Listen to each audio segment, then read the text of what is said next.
안녕하십니까? 월드슐레TV의 공인중개사 안순옥입니다. 오늘은 주택취득자금조달 및 입주계획서, 자금조달계획서라고들 하는데요. 사례를 들어서 소개해 드릴까 합니다. 자금조달계획서는 말 그대로 주택 구입을 위해서 자금을 어떻게 마련했는지 쓰는 계획서를 말하는데요. 제가 조건들을 알아보도록 하겠습니다. 자금조달계획서 제출 대상은 일단 지역별로 투기과열지구나 조정 대상 지역에서는 거래 가격과 무관하게 모두 제출을 해야 되고요. 1번 지역이 아닌 비규제 지역에서는 거래 가격이 6억 원 이상일 때는 자금조달계획서를 제출해야 합니다.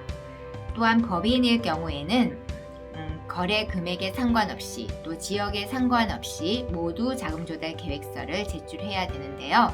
2020년 10월 27일 날 다시 한번 개정이 되어서 그 내용을 알려드립니다. 그러면 투기과열지구는 자금조달계획서뿐만 아니라 증빙서류를 제출해야 하는데요. 거래 가격과 무관하게 법인이든 개인이든 모두 제출을 해야 됩니다. 만약에 이 두 가지를 제출하지 않는다면 500만 원의 과태료와 실거래 신고 필증이 발급되지 않아서 소유권 이전 등기가 불가합니다.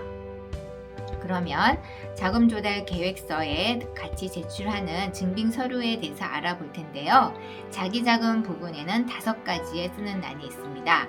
먼저 금융기관 예금액일 경우는 예금 잔액 증명서 등을 제출해야 되고요. 주식이나 채권 매각 대금에 썼다면 주식거래 내역서나 잔고 증명서 등을 제출해야 합니다.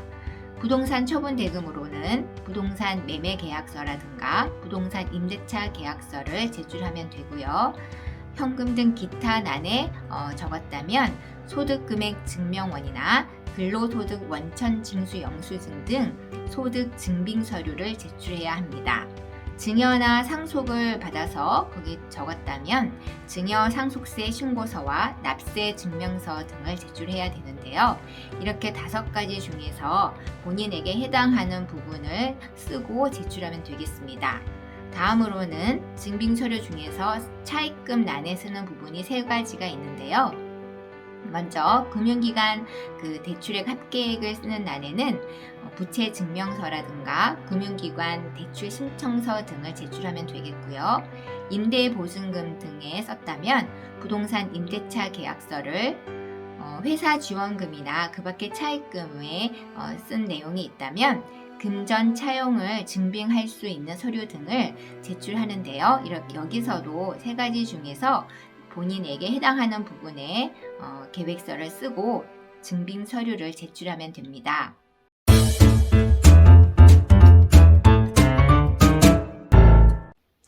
다음으로 사례를 들어 설명해 드리겠습니다. 서울에서 B씨가 10억 원의 주택을 구입했을 경우에 금융기관에서 3억 원이 있어서 예금 잔액 증명서를 제출했고 부동산 처분 대금으로 4억 원이 있었는데요. 부동산 매매 계약서를 제출했으며 또 대출액이 3억 원이 있었을 경우 금융거래 확인서를 제출함으로써 3가지의 증빙서류를 제출하면 되겠습니다. 두 번째 사례로 서울에서 C씨가 3억 900만 원의 전세를 끼고 주택을 구입을 했는데요. 금융기관 예금액이 2,900만 원이 있어서 예금 잔액 증명서를 제출하고 본인의 오피스텔 전세 대금이 1억 5천만 원인데요. 처분 대금으로 부동산 임대차 계약서를 제출하고 그리고 대출액이 4천만 원인데 이 대출액은 주택담보도 아니고 신용대출도 아니어서 그 밖의 대출로 보험계약 대출로 써서 내고 증빙서류를 첨부했습니다. 또한 현재 전세를 살고 있는 그 보증금이 9천만 원이었기 때문에 부동산 임대차 계약서까지 이렇게 4가지의 서류를 제출했는데요. 자금조달 계획서를 직접 써보도록 하겠습니다. 두 번째 사례를 가지고 자기 자금 파트이고요. 차입금 파트입니다. 자기 자금과 차입금 파트인데 지금 조금 전에 사례 2에서 금융기관 예금액은 2,900만 원 그리고 부동산 처분 대금, 오피스텔 전세 대금 1억 5천만 원, 그래서 1억 7,900만 원이었고 있고 금융기관 대출액은 4천만 원으로 보험계약 대출로 4천만 원, 그리고 현재 전세금 9천만 원, 이렇게 1억 3천만 원과 모두 합계가 3억 900만 원이었고요. 총 거래 금액은 3억 900만 원, 그리고 계좌 이체 금액이 1억 7,900만 원, 보증금, 현 보증금이 9천만 원, 그리고 대출 금액인 4천만 원, 보험 계약 대출로 4천만 원이 있어서 모두 썼고요. 입주 계획은 임대를 놓아서 전세라고 표시를 했습니다. 다음의 사례로는 조정 대상 지역인 고양시 일산이기 때문에 증빙 서류 없이 자금 조달 계획서만 제출한 사례인데요. 부부인 D씨, E씨가 공동 명의로 7억 5,800만 원의 주택을 구입했을 때입니다.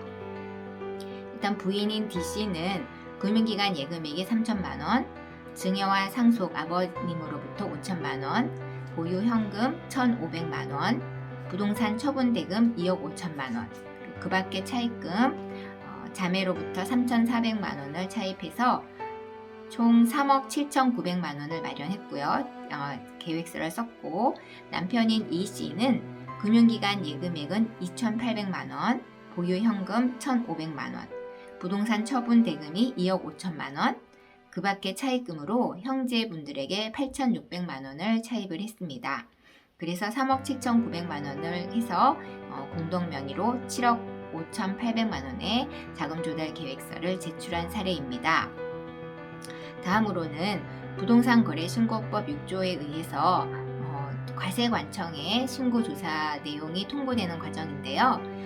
부동산 거래 신고를 받은 신고관청에서는 자금 조달 계획서와 증빙 서류를 토대로 자금 출처가 의심이 되거나 편법 증여가 의심이 가면은 국세청에 서류를 통해 통보를 하고 국세청에서는 이렇게 검증을 하는 시스템으로 되어 있는데요. 부동산 거래가 되었을 때 매매 계약을 체결을 공인중개사 사무소에서 했다면 공인중개사는 30일 이내에 부동산 거래 신고를 신고관청에 하게 되고 이 시군구청에서는 신고 내용을 검증을 해서 이제 탈세 의심 자료를 국세청에 통보를 하고 국세청에서는 자금 출처 확인을 하는 과정을 거치게 되는데요. 이렇게 자금 출처에 대해서 조사를 받게 되는 경우가 3가지 정도 있습니다. 소득이 없는 미성년자가 부동산을 취득하거나 소득이 있는 성년이라 하더라도 고가의 주택을 취득한 경우, 또한 자금 조달 계획서 그 신고 항목 중에서 정상적인 자금 조달로 보기 어려워서 증여로 의심이 되는 경우, 또한 자금 원천이 충분한 경우라 하더라도 취득한 자산이랑 자금 사용처 항목이 서로 일치하지 않을 경우, 이렇게 3가지 정도의 예가 있는데요. 편법 증여에 대해서 많이 말씀을 하시기에 제가 이제 증여세에 대해서 세율을 좀 가져와 봤습니다. 증여세율은 1억 원 이하일 때는 10%이고요. 1억 원 초과 5억 원 이하일 때는 20%이고 누진공제에 1,000만 원을 빼줍니다. 만약에 5억 원을 증여를 했다면 세금이 1억 20%니까 1억 원인데 거기서 1,000만 원을 빼기 때문에 9천만 원이 되겠습니다. 그렇게 해서 이렇게 5억 원 초과 10억 원 이하는 30% 증여세율에 누진공제에 6천만 원을 빼주고요. 30억 원 초과가 되면은 세율은 50%, 누진공제액은 4억 6천만 원이 되겠습니다. 증여재산 공제가 있는데요. 10년에 한 번, 그러니까 배우자는 6억 원까지 공제를 해줄 수 있고요. 직계 좀비속은 5천만 원인데 미성년자일 경우에는 2천만 원이 되겠습니다. 기타 친족은 1,000만 원이 되겠고요. 오늘은 자금 조달 계획서에 대해서 알아보았는데요. 얼마 전 3월 4일경에 주택가 세금이라는 책을 국세청과 행정안전부에서 발간을 했는데요. 많은 도움이 되어서 여러분에게 소개해드리며 마지막 인사 올릴까 합니다. 시청해 주셔서 감사드리고요. 구독과 좋아요 부탁드리며 월드 신뢰TV의 안순옥 공인중개사였습니다. 감사합니다.